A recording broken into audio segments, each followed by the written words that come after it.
So one of the features I was excited to see with iPadOS 26 was background processing for things like rendering out video. So I thought, I'm about to render a video, let's put it to the test. I'm going to be running GarageBand here and also LumaFusion. So let's hit the button here.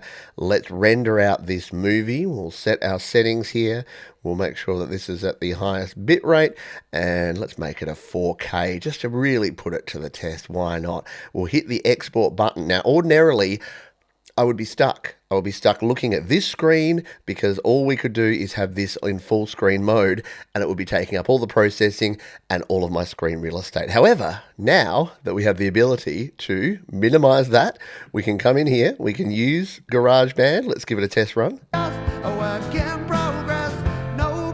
Working well, but what's happening behind the scenes here? Is our video still rendering or has it failed? No, it is still rendering away there. Now, it went a little slower, I'll give you that. This is on my older iPad, but it's actually pretty cool because it does mean that we can be doing two things at once. Let's just make sure that this is going to be up there. We'll bring this down here. If we're using GarageBand, can I get on with my day? Yes, I can continue doing work while it renders. Definitely slows it down a little bit, but a handy thing here. And if you were on an M1 or 2 or 4 iPad, this would be a lot quicker. So the other thing that will happen in the future is if LumaFusion update this, it will actually put this as a live activity thing up the top, like you see with things like Uber and other things on your iPhone. That's going to be added to this too. So that's an interesting thing that we have here. It's going to make it really cool for people like me and maybe like you if you're rendering and if you're doing multiple functions at the same time on your iPad.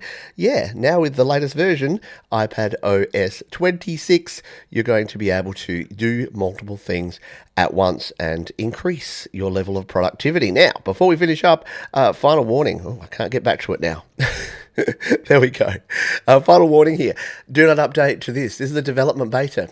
Unless you are 100% confident that you are going to be fine with this, just leave it for now, because all of this will come. The development beta is this month in July. You get the public beta, and then you've got the full release happening in around about September. If you're in the middle of a big project, don't do this now. If you've got a second device, you want to play around with it and check out the cool stuff, you can go ahead and do that. You can check out my other video about GarageBand. That's the one we're rendering here. That's linked in the description. And we're going to be checking out all the new stuff for iPadOS 26 because it is a whole new world. So don't you dare close your eyes. And I'll see you on the next one. Bye for now.